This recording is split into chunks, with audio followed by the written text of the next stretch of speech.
dalam seluruh Alkitab, dosa terbesar yang tidak bisa diampuni dan bersifat kekal, yaitu dosa menolak Yesus Kristus.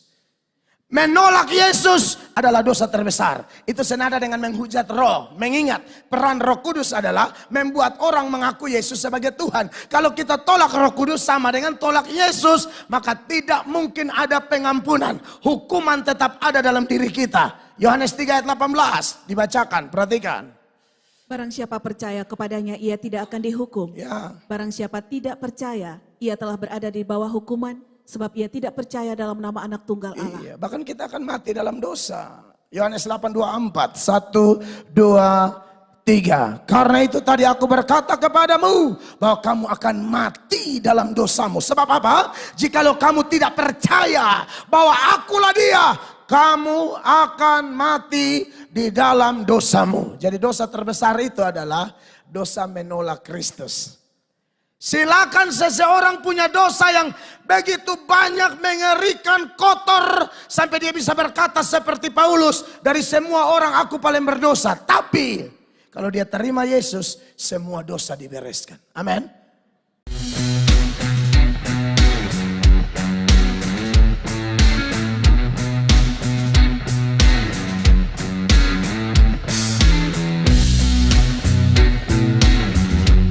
Roma 6 ayat 22 dan ayat 23.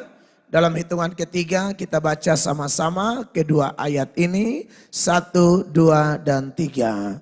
Tetapi sekarang setelah kamu dimerdekakan dari dosa dan setelah kamu menjadi hamba Allah, kamu beroleh buah yang membawa kamu kepada pengudusan, dan sebagai kesudahannya ialah hidup yang kekal. 23. Sebab upah dosa ialah maut, tetapi karunia Allah ialah hidup yang kekal dalam Kristus Yesus Tuhan kita. Tepuk tangan yang paling meriah untuk Tuhan Yesus.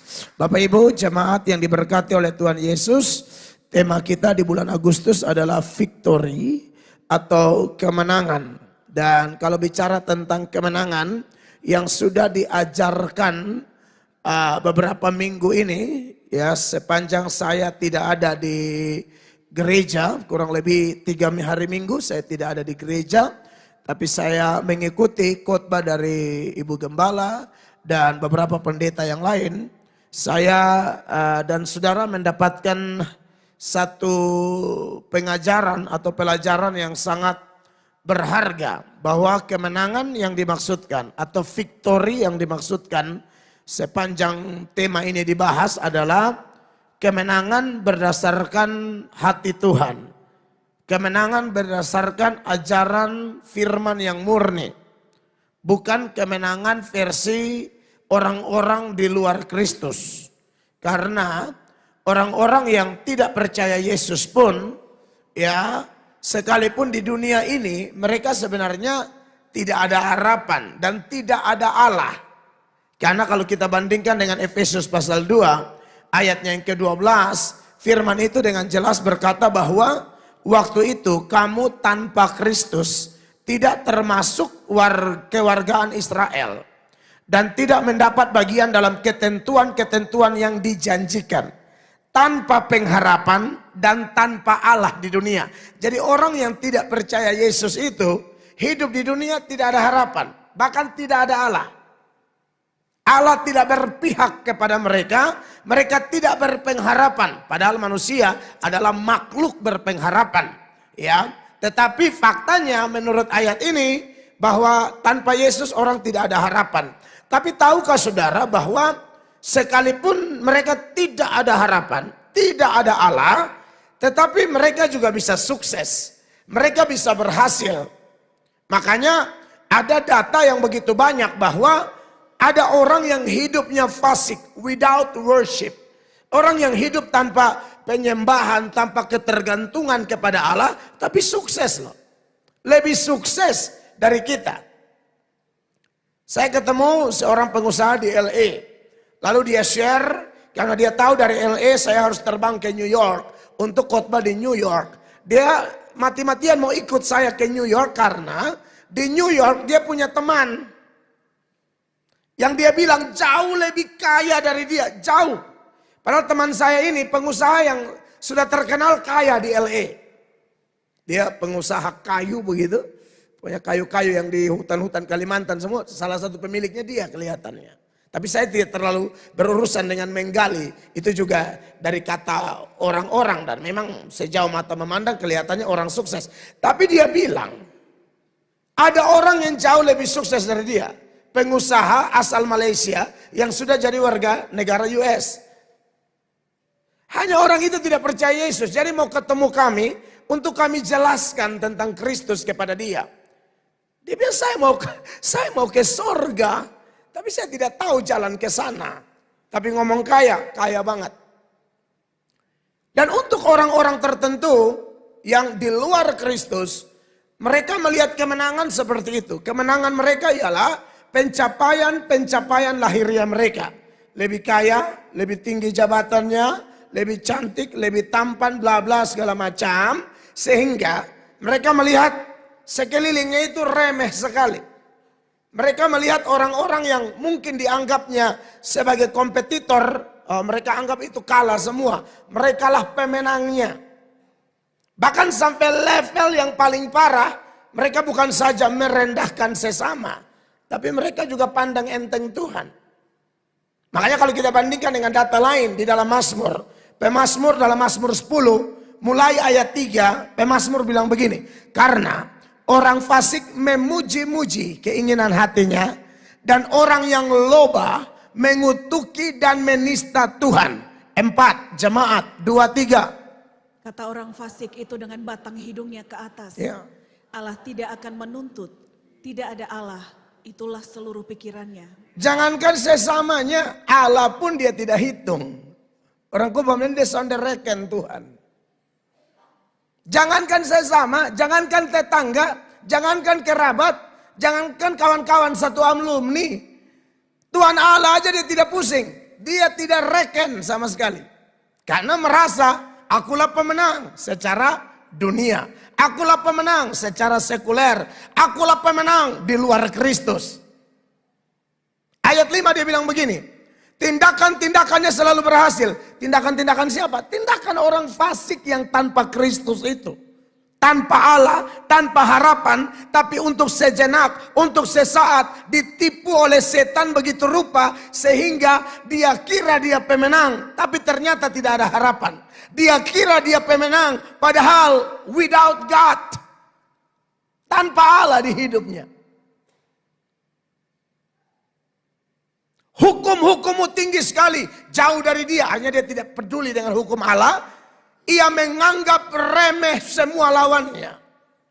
Ayat 6 sama-sama 2-3. Ia berkata dalam hatinya. Aku takkan goyang. Aku tidak akan ditimpa malapetaka turun-temurun. Ya. Jadi orang-orang begini kayak orang-orang ateis sekarang. Kurang lebih 24-25 tahun lalu di awal pertobatan saya ketemu satu orang yang pintar atau mungkin dia rasa dirinya pintar. Dia pintar betul atau hanya rasa diri pintar, saya tidak tahu. Ya, tapi kalau dilihat dari kacamata firman kelihatannya rasa diri pintar. Suka baca buku bla bla bla bla.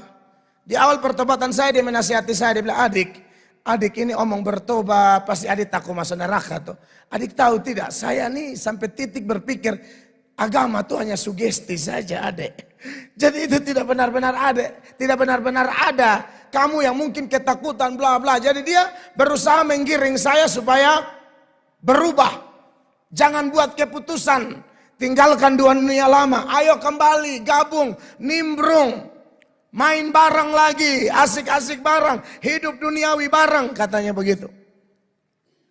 Tapi ternyata suatu saat dia sakit yang parah, sakit yang dia sudah keliling Indonesia sampai ke luar negeri. Dokter luar negeri pun tidak tahu dia sakit apa. Mengeluarkan biaya tidak sedikit loh, sudah ratusan juta. Ujung-ujung minta saya doakan juga. Oh ternyata tahu Tuhan Allah ada. Jadi dia bilang ternyata itu bukan sugesti, memang Tuhan ada, amin, amin. Orang-orang begini dengan batang hidungnya, dia bilang tidak ada Allah, Allah tidak tahu apa-apa.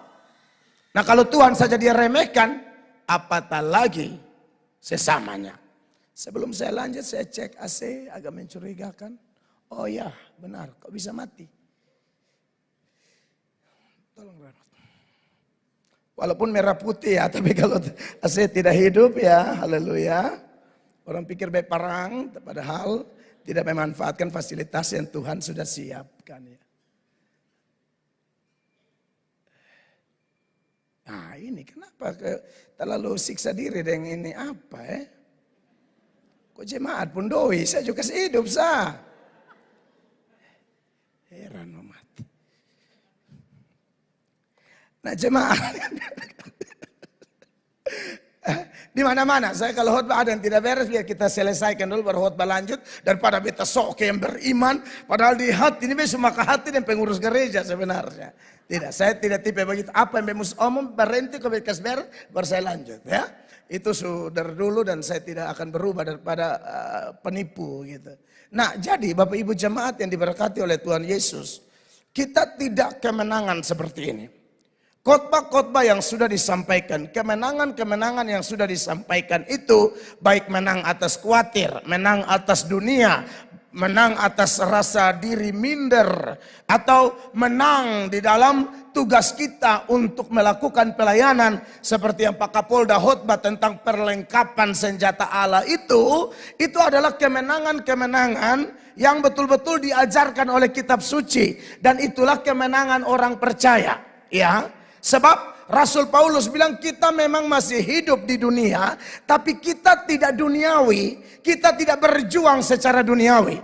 Dalam 2 Korintus pasal 10 ayatnya yang ketiga, firman Allah bilang begini, memang kami masih hidup di dunia, tetapi kami tidak berjuang secara duniawi. Ayat 4, jemaat, 2-3. Karena senjata kami dalam perjuangan bukanlah senjata duniawi, Ya. melainkan senjata yang diperlengkapi dengan kuasa Allah yang sanggup untuk meruntuhkan benteng-benteng. Senjata duniawi adalah kekuatan manusia. Semua hal yang dibangun di atas keangkuhan manusia. Bahkan bisa jadi orang urus gereja, melayani, berkhotbah, tapi melakukannya bukan dengan senjata kuasa Allah, tapi dengan senjata keangkuhan. Karena merasa diri sudah pintar, merasa diri sudah berpengalaman, merasa diri jam terbang sudah tinggi, merasa diri punya banyak koneksi, merasa diri punya banyak topangan dan dukungan. Sehingga bukan lagi senjata kuasa Allah, tapi senjata yang dibangun di atas kesombongan, keangkuhan dunia. Makanya di ayat 5 sebagai pembanding Rasul Paulus bilang begini, kami mematahkan setiap siasat orang dan merubuhkan setiap kubu yang dibangun oleh apa? Keangkuhan manusia untuk menentang pengenalan akan Allah. Kami menawan segala pikiran dan menaklukkannya kepada Kristus. Jadi kita tidak pakai senjata-senjata duniawi untuk perjuangan kita, untuk perlombaan iman kita, untuk peperangan rohani kita. Tapi senjata kuasa Allah, senjata-senjata yang dibahas di Efesus pasal 6 ayat 12 sampai ayat 17, perlengkapan senjata Allah. Dan kita yakin, seyakin-yakinnya, kalau bicara tentang tema victory, ini kan kemenangan Tuhan. Hanya saja Tuhan ini mau supaya kemenangan yang sudah Tuhan bangun ini kita dibawa masuk ke sana untuk menikmati kemenangan itu. Kalau ada jalan namanya jalan Vetor Funai, ada jalan HR Koro, ada jalan Soeharto, ada jalan Sudirman. Kalau jalan Tuhan itu namanya jalan kemenangan. Di dalam 2 Korintus 2 ayat 14 firman Allah bilang begini Bapak Ibu. Tetapi syukur bagi Allah yang dalam Kristus selalu membawa kami di mana Bapak Ibu? Jalan kemenangannya. Jadi kalau tema victory, tema kemenangan itu bukan kemenangan karena perjuangan kita, bukan kemenangan karena usaha kita. Jalannya sudah jadi, ya. Jalan itu sepanjang jalan ini dari start sampai ujung sana entah di mana ujungnya, semua ini namanya jalan kemenangan. Ketika Anda start di jalan ini, Anda sedang ada di jalan kemenangan. Anda di pertengahan, Anda sedang ada di jalan kemenangan. Dan nanti Anda finish, Anda tetap, saya tetap, kita tetap ada di jalan kemenangan. Tepuk tangan yang meriah bagi Tuhan. Dengan perantaraan kami, Ia menyebarkan keharuman, pengenalan akan Dia di mana-mana. Jadi tema kemenangan bukan tema-tema sembarang, ini tema dari kitab suci. Jalan Tuhan namanya jalan kemenangan. Amin, kekasih Allah. Jadi kita ini kelihatan loyo, kalau Anda sudah ada di jalan ini. Anda kelihatan capek, Anda dan saya kelihatan letih. Kita menangis, tapi dengar, kita letih, tapi letih di jalan kemenangan. Kita menangis, tapi menangis di jalan kemenangan. Kita kelihatan capek, drop, boring, tapi kita ada di jalan kemenangan. Hanya perlu disampaikan lagi supaya Anda jangan pikir awalnya di jalan kemenangan, pas menangis kita keluar dari jalan kemenangan. Tidak, sekali di jalan kemenangan, tetap di jalan kemenangan, terus di jalan kemenangan. Apapun keadaan Anda dan saya, kita tidak pernah kalah lagi. Beri tepuk tangan yang meriah bagi Tuhan. Ini namanya jalan kemenangan. Ini namanya victory, the real victory. Amin, Bapak Ibu. Tidak ada ajaran bilang, oh dulu menang, tapi karena Kayuyun WL tadi sakit lalu di kemoterapi, dia keluar dari jalan itu. Tidak. Anda lihat tadi semangat yang dia bawa, itu semangat seorang pemenang. Itu semangat kemenangan. Tidak kalah dia. Ada yang lebih parah dari beliau. Ibu Sinta Solsepa. Saya mendarat hari Jumat ya. Dalam keadaan capek. Kita dua harus pergi lihat. Karena ini dombanya Kristus. Ini salah satu tim inti. Lagi sakit. Ada orang mau ketemu dengan saya omong pelayanan. Saya bilang telepon saja. Saya ada ketemu tim inti saya. Lagi sakit. Lagi drop. Sampai di sana, ibu gembala peluk, cium, mereka dua bercerita karena ibu-ibu. Lalu kemudian saya jamah kepalanya, kita mulai menyembah.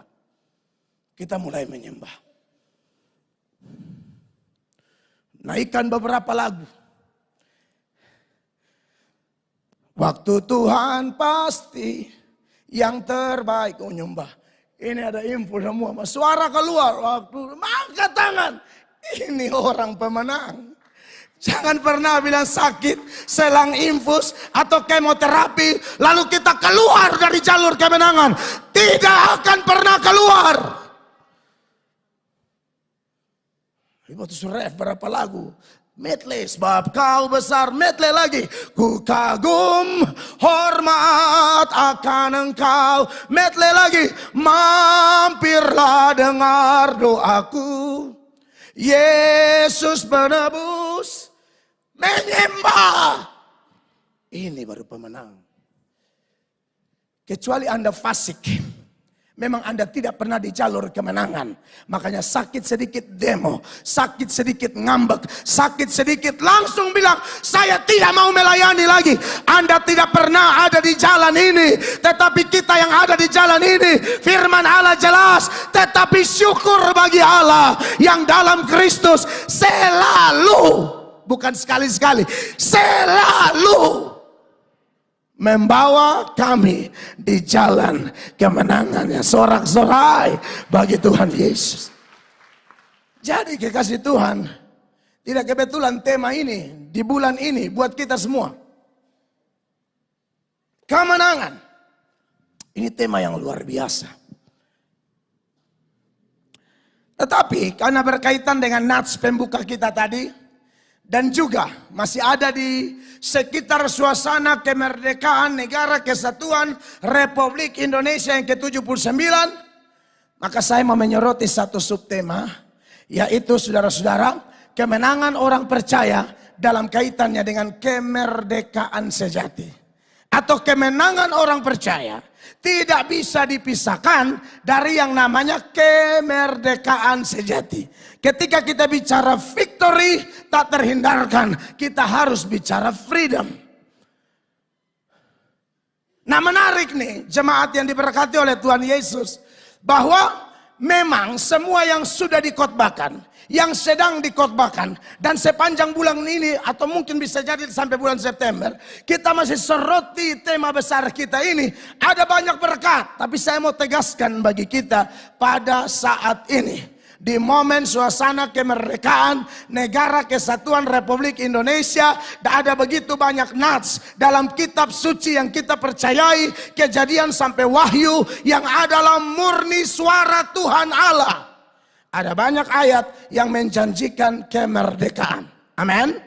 Dan saya berharap kita semua yang hadir di sini ya mendapatkan pesan yang kuat dari Tuhan untuk kita melangkah.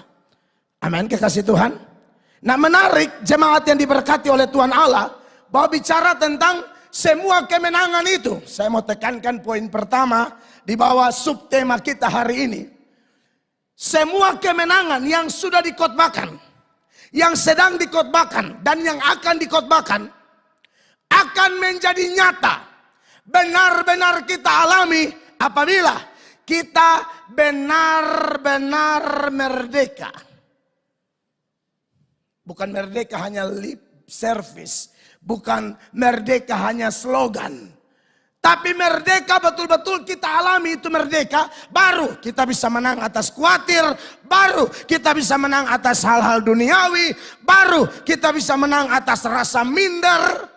Saya nonton ibadah ketiga minggu lalu, Pendeta Nathan Umbu, dia khotbah, lalu dia berbagi bagaimana Tuhan menolong dia sehingga dia menang atas minder. Dulu susah sekali mau tampil begini.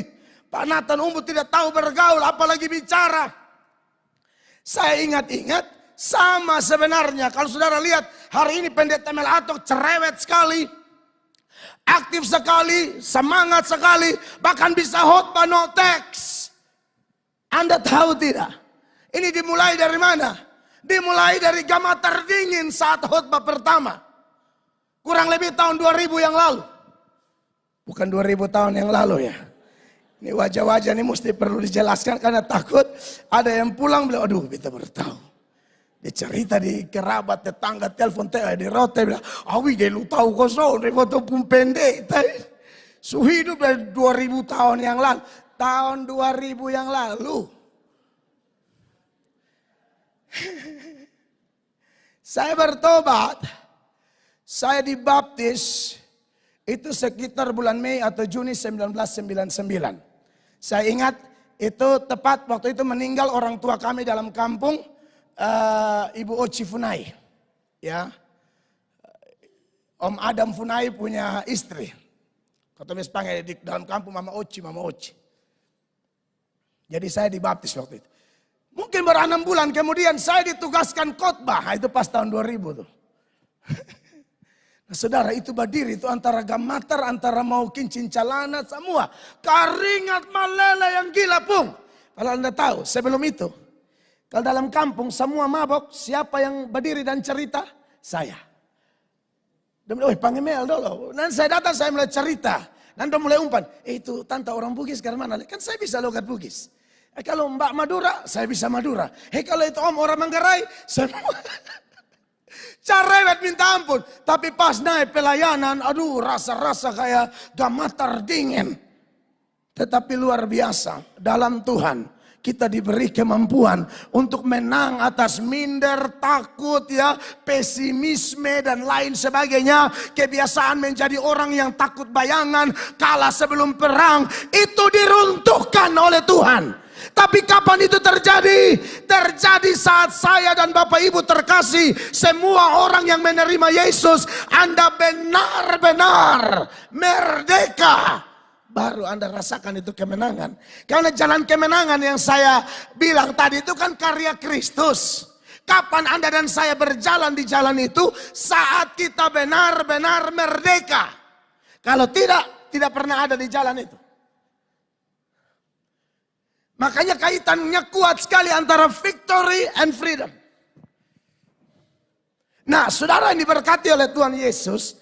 Jadi, kalau kita bicara tentang benar-benar merdeka. Karena kita lihat ya, di dalam teks ini begitu jelas kita merdeka atas apa. Dalam Roma 6 ayat 22, di bagian awal dia bilang, tetapi sekarang setelah kamu dimerdekakan dari dosa. Di ayat sebelumnya, ayat 18, dia berkata begini saudara-saudara, kamu telah dimerdekakan dari dosa dan menjadi hamba kebenaran. Nah, omong-omong tentang dosa, Bapak Ibu terkasih. Saya rasa kita harus sering diajar, sering diingatkan. Mengingat apa? Kita ini kan pelupa. Manusia ini suka lupa. Faktanya apa?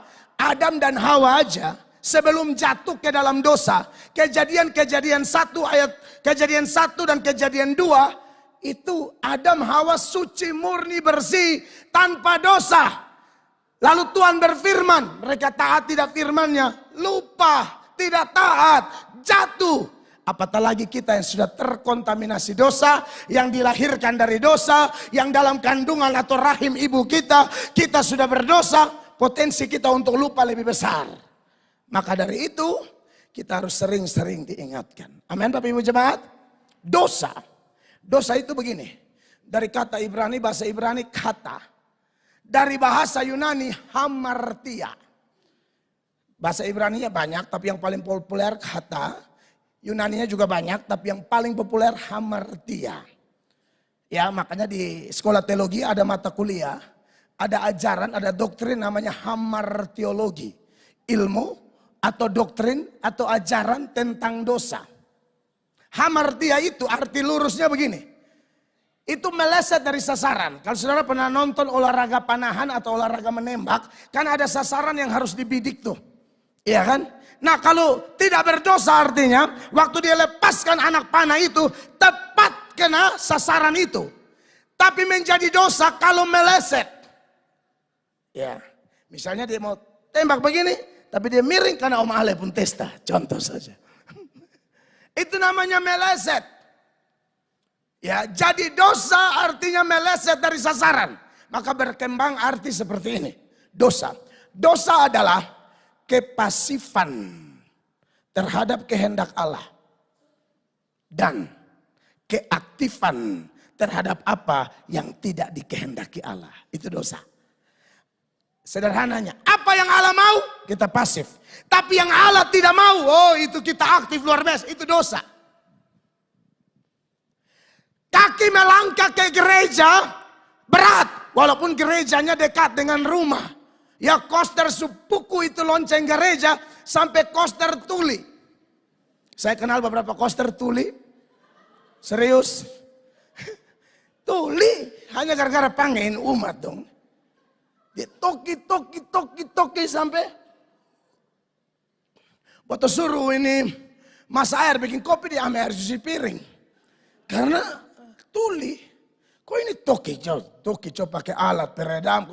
Toki menghadap itu tiang ke peluru yang perang dunia kedua. Itu kan di gereja-gereja. Ke tabung O2.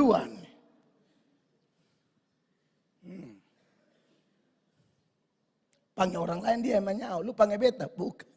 Pak majelis di belakang. Ya kan. Burung gereja masuk gereja. Jemaat masuk gereja. Berat sekali itu langkah kaki menuju gereja. Tentu beda dengan Bapak Ibu yang hari ini pasti sibuk sekali ya. Tapi ada di gereja. Ada yang tidak mau. Karena dosa. Untuk Tuhan punya pasif. Untuk setan punya aktif. Tapi kalau orang ajak, ada pesta di Niki-Niki. Niki-Niki dekat ini kok. Anda lihat. Amazing Grace, dia bilang jauh. Padahal dia tinggal cuma di Oepura, naik Kolan, Sikumana, naik Koten. Amazing Grace, jauh. Tapi pesta di Niki-Niki, Niki-Niki. Niki-Niki dekat. Dan dia sudah mulai ada bayangan. Ini bayangan pikir bagaimana suasananya kalau lagu Ikan Air di Pantai diputar. Ibu-ibu semua naik dari pantai berpesta. Iya kan? Saya ke Manado kemarin, ini lagu paling top di Manado. Ikan air di pantai. Aduh, bisa menular sampai Manado.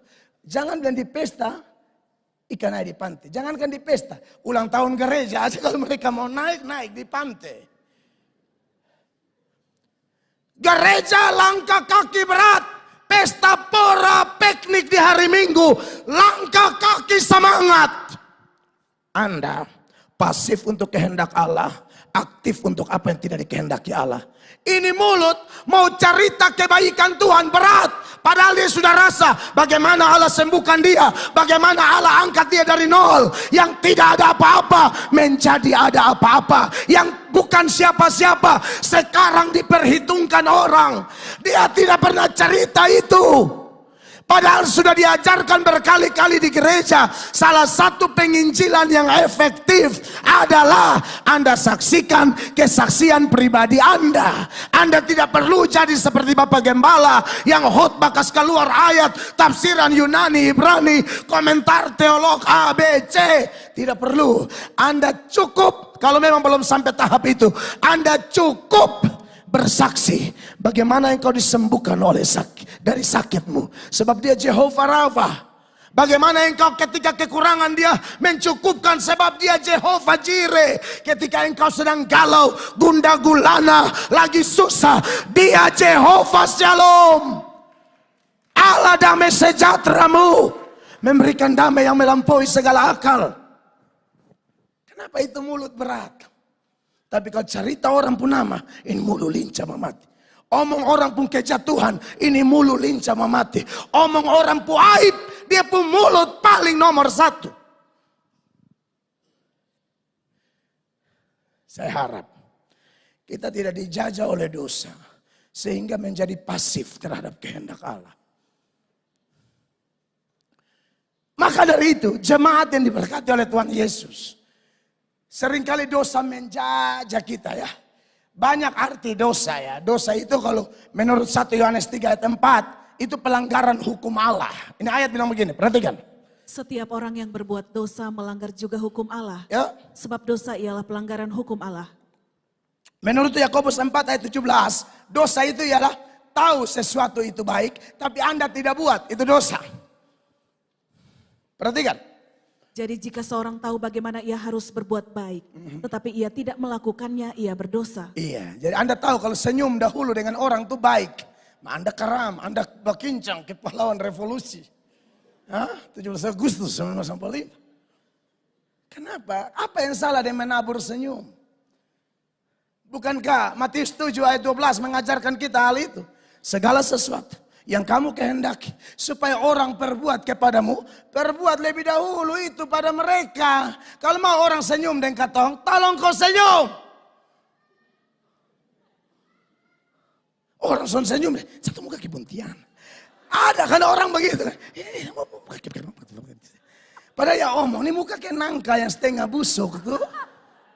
Saudara son biasa senyum deh orang son senyum, muka kebuntian. Saudaraku, kalau ada yang begitu di sini, penyerahan diri. Saudara, kenapa harus orang senyum dahulu? Karena saudara status sosial lebih tinggi. Hello, kita pun Tuhan itu namanya Yesus Kristus. Dia yang berfirman, aku datang bukan untuk dilayani. Aku datang untuk melayani. Dia mau bilang, aku pemilik langit dan bumi. Bahkan napas dan jantungmu yang masih aktif itu aku punya. Tapi aku saja datang untuk melayani.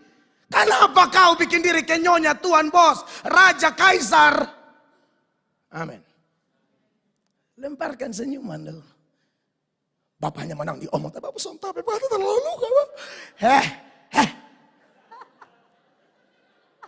Beta sone mungkin khotbah dan angkat contoh ini. Kalau beta sone pernah alami, bagaimana beta disakiti, orang serang beta di media. Tapi ketemu dia, beta cium dia. Beta bilang, bro, lu beta pun saudara. Kalau mau kayak dulu, bro, lu perang lah sedikit pindah. Tapi kan kita dalam Tuhan. Amin. Saudara-saudara, ini penting ya. Ini perlu saya dan saudara pahami ini sehingga kita menjadi orang yang benar-benar mengalami kemerdekaan itu. Amin. Kita tidak dijajah lagi oleh dosa-dosa yang merugikan kita, yang buat kita bukannya tambah baik, tambah Kadang-kadang cuma jalan di tempat, ada juga yang stagnan, bahkan ada yang mundur gila-gilaan. Gara-gara apa? Sikap hati kita angku sombong. Padahal rumus Alkitab itu sudah jelas. Amsal 18 ayat 12, sama-sama baca. 1, 2, 3. Tinggi hati mendahului apa? Kehancuran. Tetapi kerendahan hati mendahului kehormatan. Orang tinggi hati ancur setunggu. Orang rendah hati Allah promosi dia. Tangga demi tangga, langkah demi langkah, engkau akan bercahaya seperti bintang-bintang. Amin, Bapak Ibu terkasih. Jadi Tuhan mau supaya kita kalau tahu apa baik lakukan. Contoh bisa tambah banyak, tapi saya yang sederhana-sederhana saja. Karena Allah tidak pernah melakukan hal besar langsung spektakuler. Tuhan suruh orang setia dari perkara-perkara kecil. 5 roti 2 ikan tapi dampaknya besar. Kayak begitu. Taat pi di sungai buka ikan pemulu ada 2 koin di dalam. Yang kecil-kecil tapi dampaknya besar. Allah tidak mau didik anak-anaknya langsung mengalami lompatan tinggi dan jauh sekaligus. Kau belajar lompat pendek-pendek dulu. Tetap kau ada di poin tadi. Di jalan kemenangan. Amin. Jadi jemaat yang dikasihi oleh Tuhan Yesus. Jadi definisi dosa itu seperti itu. Bahkan dosa itu ada satu lagi penjelasan kitab suci dalam Amsal 24 ayat 9. Dosa itu adalah memikirkan kebodohan. Kalau orang mulai pikir yang bodoh-bodoh, nah ini mendatangkan dosa nih. Sama-sama baca jemaat, 1, 2, 3 jemaat. Memikirkan kebodohan mendatangkan dosa, dan si pencemooh adalah kekejian bagi manusia. Memikirkan kebodohan itu mendatangkan dosa. Sama kayak Adam dan Hawa, khususnya Hawa setelah komunikasi dengan setan tipu, lalu mulai berpikir bahwa saya mau sama dengan Tuhan Allah. Ini pikiran bodoh. Ini juga yang sedang ada di dalam orang-orang tertentu, khususnya di luar ajaran Kristen yang sejati. Yang berpikir bahwa amalnya bisa menyelamatkan dia. Kebaikannya bisa menyelamatkan dia. Ya, moralitasnya dan etikanya bisa selamatkan dia. Kita tidak percaya itu. Karena kita percaya kamu diselamatkan karena anugerah. Tidak ada perbuatan baik. Tidak boleh seorang pun memegahkan diri. Efesus 2 ayat 8 dan 9 jemaat. 1, 2 dan 3. Sebab karena kasih karunia kamu diselamatkan oleh iman. Itu bukan hasil usahamu. Tetapi apa? Pemberian Allah. 9, 2, 3. Itu bukan hasil pekerjaanmu. Jangan ada orang yang memegahkan diri. Dan tahukah dosa yang terbesar apa? Dalam seluruh Alkitab. Dosa terbesar yang tidak bisa diampuni dan bersifat kekal, yaitu dosa menolak Yesus Kristus. Menolak Yesus adalah dosa terbesar. Itu senada dengan menghujat roh. Mengingat peran Roh Kudus adalah membuat orang mengaku Yesus sebagai Tuhan. Kalau kita tolak Roh Kudus sama dengan tolak Yesus, maka tidak mungkin ada pengampunan. Hukuman tetap ada dalam diri kita. Yohanes 3 ayat 18 dibacakan, perhatikan. Barang siapa percaya kepadanya, ia tidak akan dihukum. Ya. Barang siapa tidak percaya, ia telah berada di bawah hukuman, sebab ia tidak percaya dalam nama Anak Tunggal Allah. Iya, bahkan kita akan mati dalam dosa. Yohanes 8:24, 1, 2, 3. Karena itu tadi aku berkata kepadamu bahwa kamu akan mati dalam dosamu. Sebab apa? Jikalau kamu tidak percaya bahwa akulah dia, kamu akan mati di dalam dosamu. Jadi dosa terbesar itu adalah dosa menolak Kristus. Silakan seseorang punya dosa yang begitu banyak, mengerikan, kotor, sampai dia bisa berkata seperti Paulus, dari semua orang aku paling berdosa. Tapi kalau dia terima Yesus, semua dosa dibereskan. Amin. Jadi tidak boleh ada orang yang bilang, oh aku tidak berdosa.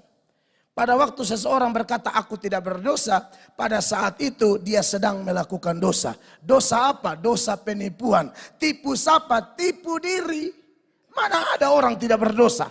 1 Yohanes 1 ayat 8. 1, 2, 3. Jika kita berkata bahwa kita tidak berdosa, maka apa?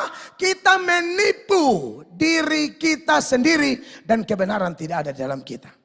Tapi kita seperti anak bungsu itu yang telah jauh dari rumah Bapa, pergi berfoya-foya duniawi sampai harta rata tanah. Jauh dari Bapa, awalnya punya harta, lama-lama habis. Tanda saya mulut. Jauh dari Bapa, tambah jauh tapi harta masih ada. Lama-lama kau kering, lama-lama kau rata, lama-lama kau bangkrut, lama-lama kau rata tanah. Kalau sampai kau tidak rata tanah di sini, kau tidak akan lolos dari neraka. Amin. Itu sisi negatif si bungsu. Tapi positifnya apa? Dia sadar. Positifnya apa? Dia ingat Bapa. Aduh, di rumah Bapa, babu aja makan bisa tambah 3-4 kali. Beta nih anak babe, anak orang gadongan, anak orang baduit. Sekarang harus mau baku rampas makanan babi dengan babi. Apakah babi kasih? Tidak mungkin. Lu mau coba-coba ame beta pun makanan kata babi.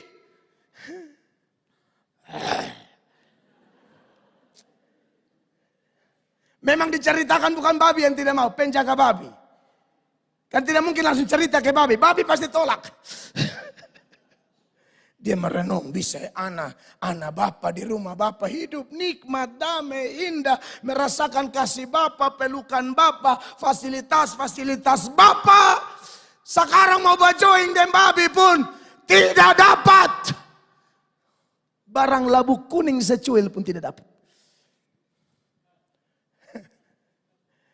Dia pulang ke rumah Bapa. Pulang dalam keadaan komitmen tapi sedikit loyo. Dia loyo. Saudara pulang baca, beta baca dari satu itu ayat. Lukas 15 itu ya. Anda boleh baca terus ayat 11 sampai 32. Dia pulang, dia loyo. Dia loyo, Bapa lari. Dia loyo, Bapa lari.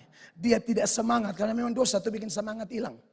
Dosa itu bikin lemah. Tapi Bapa kita bergairah.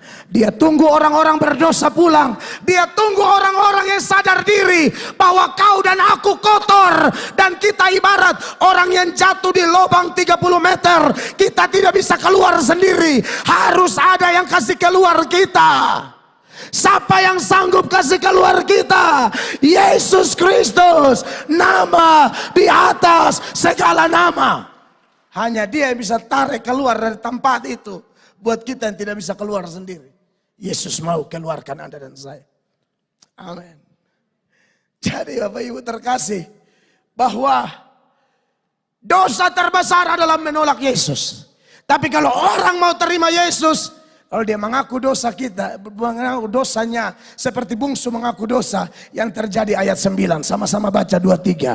Jika kita mengaku dosa kita, maka ia adalah apa? Setia dan adil. Sehingga apa? Ia akan mengampuni segala dosa kita. Dan menyucikan kita dari segala kejahatan. Tepuk tangan yang meriah bagi Tuhan. Anda dan saya ciptaan baru, yang lama sudah berlalu, sesungguhnya yang baru sudah datang. Merdeka. Amin.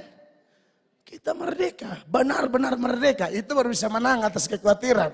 Itu baru bisa menang atas dunia. Itu baru bisa menang atas minder. Itu baru bisa menang dalam pelayanan. Kalau tidak, slogan doang. Jemaat yang dikasihi Tuhan Yesus. Wow. Tuhan kasih kuat kita pagi ini, amin. Saya lihat memang dunia kelihatan tambah lama, tambah susah, tambah ribet, tambah mengecewakan. Tapi tidak bagi Anda yang tinggal dalam Kristus. Tidak bagi Anda yang ada di jalan kemenangan itu, haleluya. Karena Anda sudah benar-benar dimerdekakan dari dosa, makanya kita ada di jalan itu.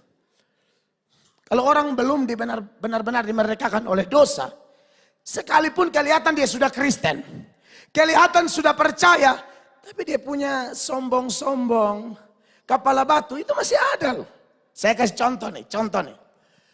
Di Yohanes pasal 8, itu ada orang-orang Yahudi percaya Tuhan Yesus. Mulai ayat 30, perhatikan ayat 30. Yohanes 8:30. Setelah Yesus mengatakan semuanya itu, banyak orang percaya kepadanya. Orang-orang yang percaya ini orang Yahudi. Maka Yesus ngomong begini, untuk memperjelas apakah kamu punya percaya, ini percaya yang tulen atau ikorame. 31.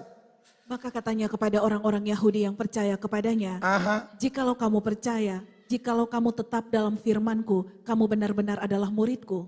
Yesus mau terus murnikan. Jangan hanya ikut rame.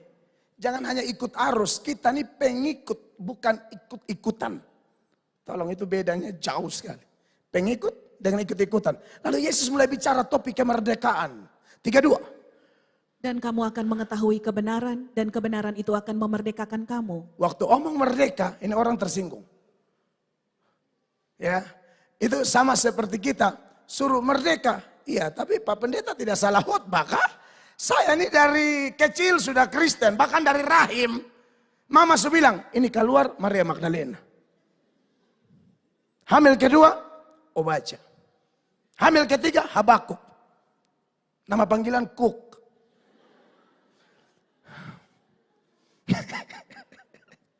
Cook. Habakuk. Orang Kupang yang terenak. Orang kasih nama anak bagus-bagus. Akan sonai baik di orang Kupang pemata. Charles bisa jadi Cae tuh. Samuel Mue. Apa saudara mas? Polce. Aduh. Nah baik. Ih saudara-saudara.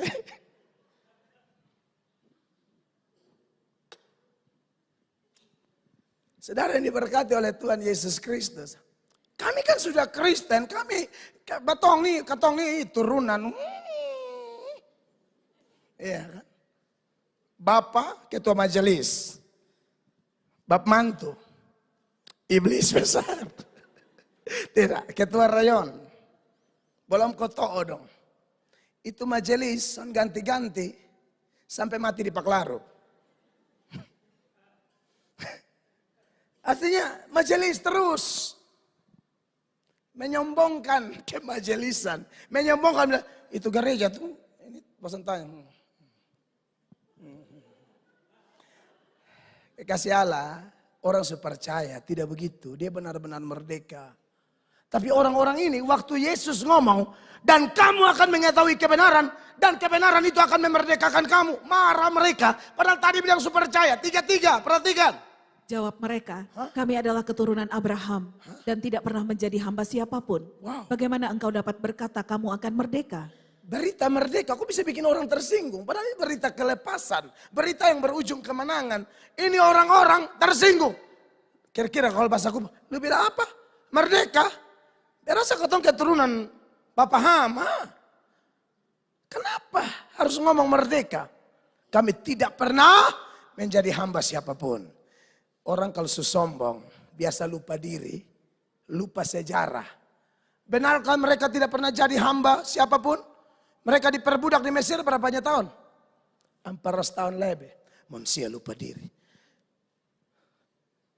Bukan ketong pernah, cek dulu sejarah, kau dari mana? Rajamu yang nama Daud aja tahu diri. Dia bilang apa? Tuhan engkau ambil aku dari kandang binatang. Itu manusia tahu diri. Kau jangan lihat sekarang sejarahmu dari mana. Lu ini beta ambil dari terminal Oepura Melatok. Lu jangan lupa diri.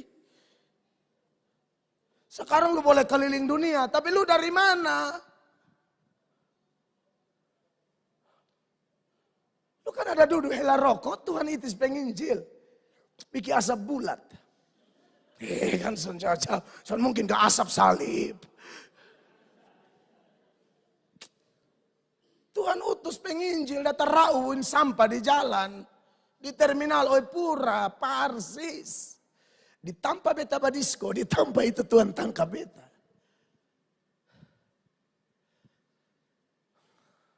Tapi indong, kau sudah pernah jadi hamba siapapun, lupa sejarah. Pasong ini kan piala bergilir, dari tangan pitangan. Lepas dari Mesir, Babel tangkap. Lepas dari Babel, Media Persia tangkap. Lepas dari Media Persia, Yunani Fadok. Lepas dari Yunani, Romawi hantam. Di zaman Yesus, zaman Romawi itu, Octavianus, Claudius segala macam kan Romawi. Seringkali dosa membuat kita minta maaf. Jahat tapi rasa diri baik. Minta maaf lagi ya. Ini bukan secara latar belakang pendidikan, rohani. Bodoh tapi rasa diri pintar. Ini yang Yesaya omong nih. Yesaya 5 ayat 20. Orang-orang ini dunia terbalik. Jahat dia bilang baik, baik dia bilang jahat dan seterusnya. Perhatikan. Celakalah mereka yang menyebutkan kejahatan itu baik. Bayangkan. Dia bilang kejahatan itu baik. Kalau kawan aja minum mabok, ini baru besti. Ini kawan terbaik. Kalau kawan suruh berhenti mabok, sok suci. Lu jauh-jauh lu keluar dari bottom pun tim. Bla bla bla hu. Dia pun tim nama bla bla hu. Keluar kau, jangan gabung sama kami lagi kalau datang sok jadi pendeta di sini. Lanjut. Dan kebaikan itu jahat. Kebaikan dianggap jahat. Yang mengubah kegelapan menjadi terang dan terang menjadi kegelapan. Yang mengubah pahit menjadi manis dan manis menjadi pahit. Tapi tetap rasa diri pintar. 21. Celakalah mereka yang memandang dirinya bijaksana. Yang menganggap dirinya pintar. Anda lihat ini. Dosa, ini beta omong ada Alkitab ayat. Bapak Ibu yang mungkin yang baru datang. Jangan lihat beb intonasi, lihat ayat. Karena ayat kalau pakai intonasi kurang terang deh maksud. Gitu Secara ilmu sekuler hebat. Rohani bodohnya minta ampun. Tapi tetap rasa diri pintar. Andai kau muncul ayat 22. Tolong baca bapak-bapak lihat. Celakalah mereka yang menjadi jago minum dan juara dalam mencampur minuman keras. Orang juara itu paduan suara. Juara mabok bangganya minta ampun, rasa diri pintar. Tapi kita sudah merdeka, tidak model begini. Amin. Orang yang dimerdekakan tuh akan omong seperti Paulus di 1 Timotius 1 ayat 15. Sama-sama 1, 2, 3. Perkataan ini benar dan patut diterima sepenuhnya. Kristus Yesus datang ke dunia untuk menyelamatkan orang berdosa. Dan di antara mereka akulah yang paling berdosa. Ini keren.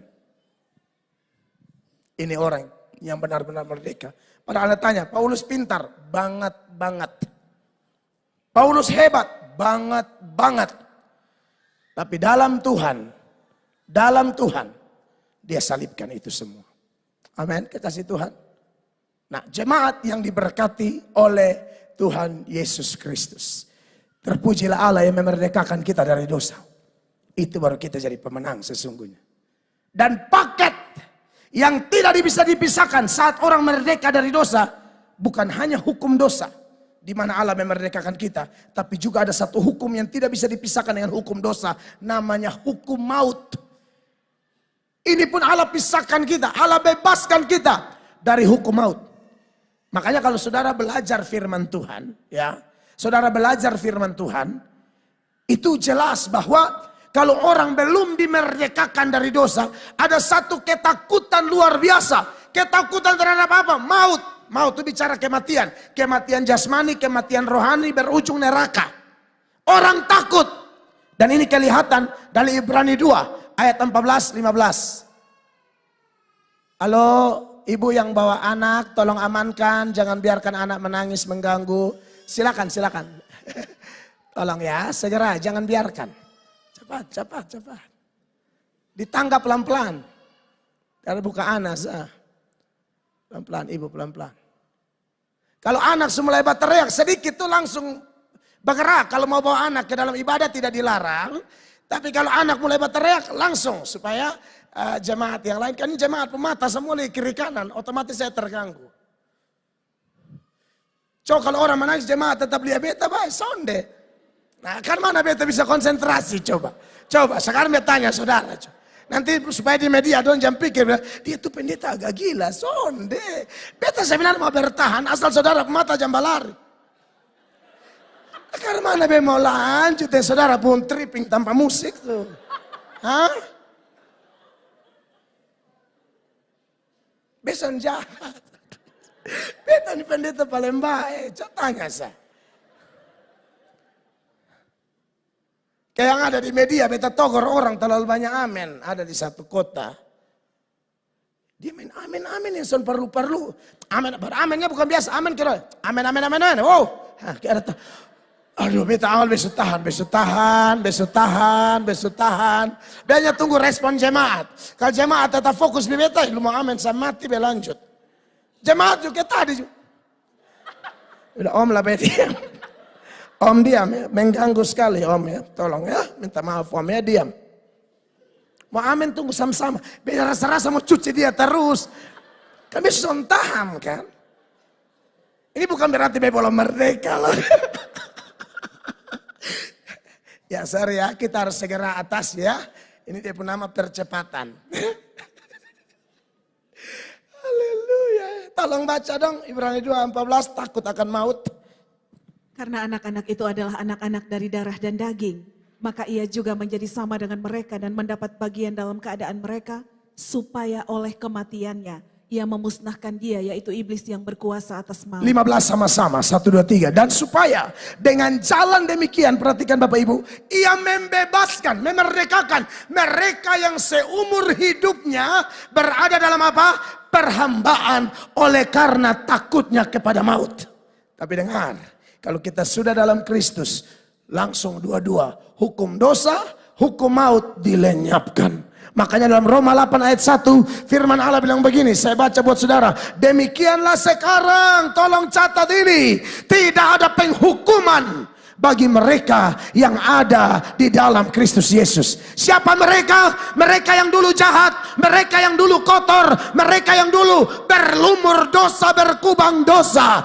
Tapi waktu mereka datang pada Yesus, terima Yesus, kapanpun Anda dan saya mati, kita lagi tunggu antrian kematian.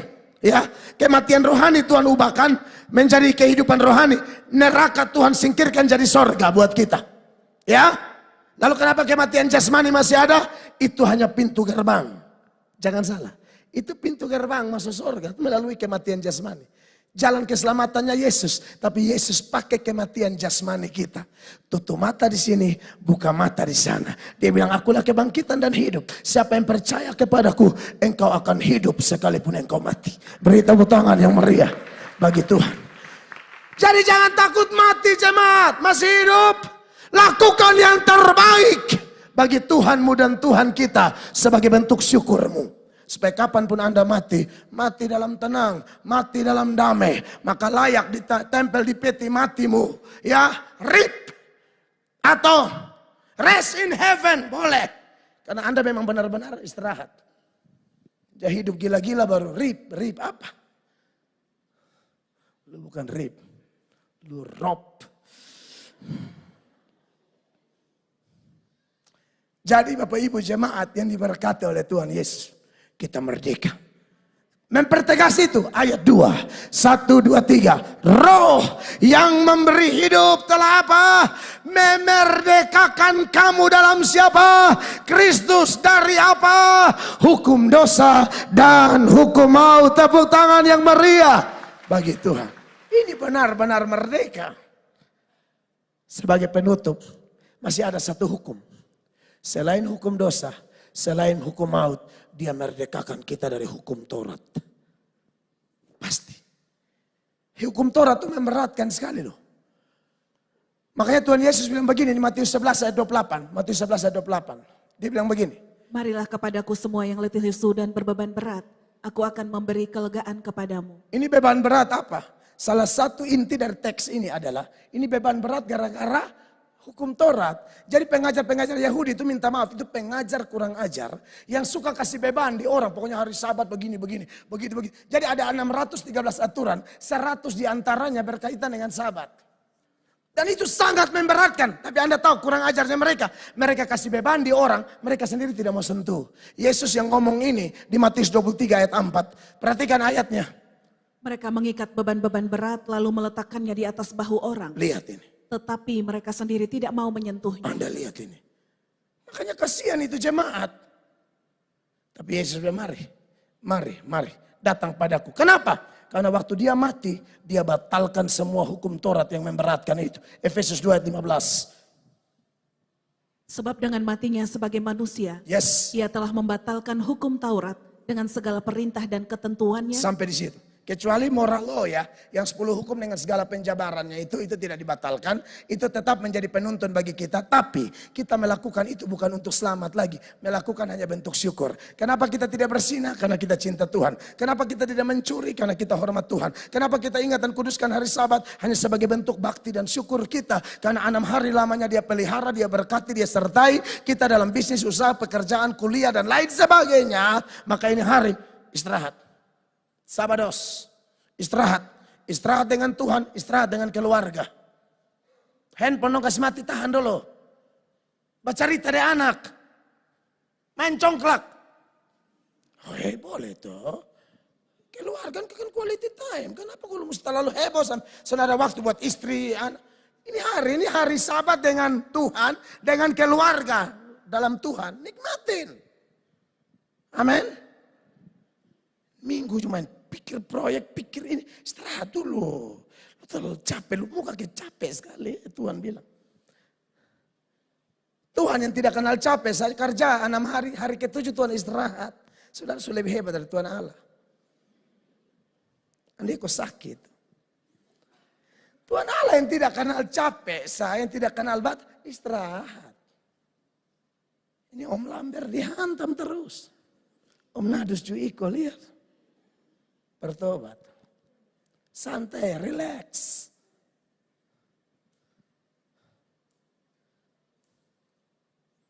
Terutama masalah makan minum. Itu orang yang paling beratur. Sen boleh makan ini, sen boleh makan itu. Dalam Kristus batal. Mau makan apa saja. Mau perbabian, perayaman, perikanan, perkelelawaran. Atau apapun. Kan di Manado saya disuguhkan paniki namanya. Kelelawar. Mereka telepon, Bapak ini mau apa? Perbabian? Peranjingan? Mereka tanya loh. Kalau Bapak mau juga ada perularan. Saya bilang kalau itu siang tidak ya. Bagaimana kalau kucing? Bapak sendiri yang makan ya. Saya enggak usah ada ide yang aneh-aneh ya. Saya betul dulu miskin. Tapi bukan berarti sekarang saya hantam sembarang juga ya. Walaupun tidak ada yang melarang ya firman Allah. Ya, karena dulu waduh ini sen boleh, cumi sen boleh, udang sen boleh. Ada lele lebih kacau, bilang hukum Taurat, larang babi tapi jual pecel lele. Sama aja bohong. Lele itu juga haram. Lu hina batu babi malu cek ke lele mati pung. Lu baca Taurat bapak dulu boy, buka di Imamat 11. Besan buka lebih capek lihat binatang. Itu larang kata makan babi, do hina batu makan babi, tapi lu cek ke udang lele dari lu, itu juga haram ah. Standar ganda banget sih lu. Sadar. Iya kan? Jangan double standar dong kalau ngomong. Kolose 2 ayat 16. Perhatikan semua habis. Saudara muka mencurigakan ya. 16. Karena itu janganlah kamu biarkan orang menghukum kamu mengenai makanan dan minuman. Atau mengenai hari raya, bulan baru ataupun hari Sabat. Kadang-kadang ada yang suka bikin lebe-lebe. Bukan hanya makan minum, suka bikin kayak mistik-mistik. Agama Kristen masih kayak, aduh Tuhan bilang, Tuhan, jangan begitu dong. 17. Semuanya ini hanyalah bayangan dari apa yang harus datang. Sedang wujudnya ialah Kristus. 18 bersama jemaat 23. Janganlah kamu biarkan kemenanganmu digagalkan oleh orang yang pura-pura merendahkan diri dan beribadah kepada malaikat serta berkanjang pada penglihatan-penglihatan dan tanpa alasan membesar-besarkan diri oleh pikirannya yang duniawi. Kita sumardekan dulu jangan bilang penglihatan, bilang begini, begitu. Kan ada yang penglihatan bikin takut orang. Di ibu pun kantor tuh ada sesuatu. Apa sih? Saudara yang sudah besok ajar capek-capek, tolong apa-apa telepon beta kalau tempat cerita jangan langsung tim doa. Omong saudara justru bilang, sukar mana. Mantul ada bayangan hitam. Ya iyalah di belakang tuh pohon matahari, bayangan hitam. Pohon marungga. Kok terlalu berkanjang di penglihatan yang sonde-sonde. Kan kita awal-awal bertobat walau mengerti pengajaran kan suka ditakut-takutin kalau pi berdoa. Apalagi kalau tim doanya semula. Jesus. Say! Itu kan katong kan kaget. Say itu singkirkan. Singkirkan mau tungguin kejutan apa lah dia omong. Hancur. Itu hancurkan. Ya betul nih antara sport jantung, hipertensi. Gara-gara dia pun hancur. Itu kata beta tahu nih setelah beta. Minta yang hancur tadi. Oh itu hancurkan papa, itu hancurkan mama dong. Supaya setan lebih takut, kata agak rubah sedikit ya. Oh kalau yang hancur itu hancurkan. Masih ada satu lagi, kalau yang separat pun Darius. Darah Yesus. Tapi karena cepat jadinya kayak Darius. Gitu ya. Darius. Nah pas kawan Darius lewat. Kisah nyata nih. Darius lewat. Mama panggil beta, lu berangkat sana ya. Oh ada darah Yesus. Oh bedanya kayak Darius. Jadi dia kayak agak potong gitu. Aduh kasihan juga. Masih kata supaya belajar ayat semua lengkap nih. Hanya tinggal mengaku dosa kau taat. Roh Kudus penuhi. Amin. Ada yang doa bikin takut-takut orang. Aduh. Yang didoakan tanya. Ini apa lema? Lu injak bepung kaki. Lu bebandanya lu injak jarima itu. Geser. Oh siap. Jadi kekasih. Kan udah rasa dari awal masih cukup tegang. Ya. Jemaat suka cita sekali. Haleluya. Tahu domba-domba yang Tuhan kirim lebih kenal. Jadi aman saya tenang. Biasa tahu di ritme. Kita dimerdekakan dari hukum Taurat. Amin. Jangan yang aneh-aneh dong. 19 jemaat. 1, 2, 3.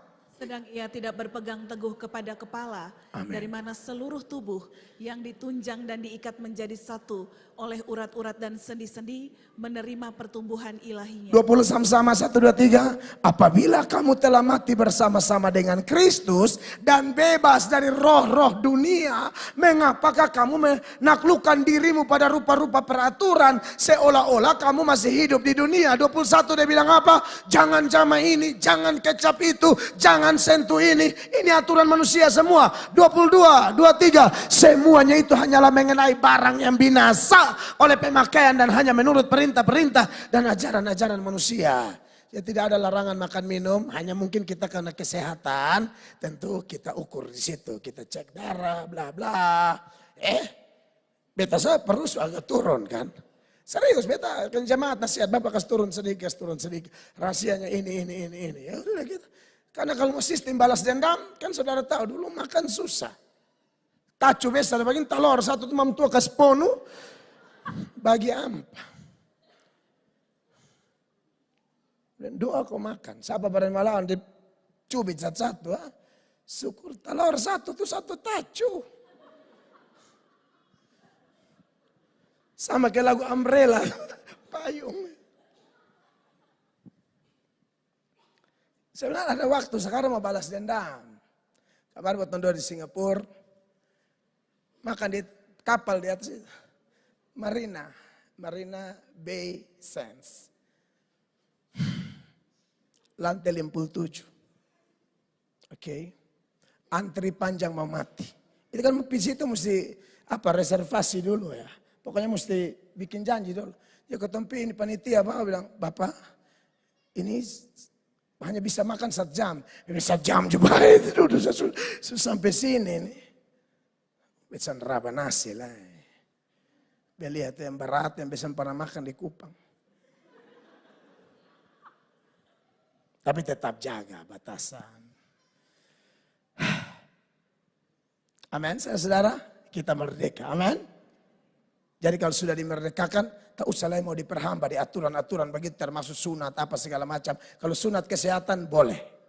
Tapi sunat karena selamat, tidak ada ajaran. Ya, makanya dalam Galatia 5 ayat 1, jemaat sama-sama 1, 2, 3. Supaya kita sungguh-sungguh merdeka, Kristus telah memerdekakan kita. Amin.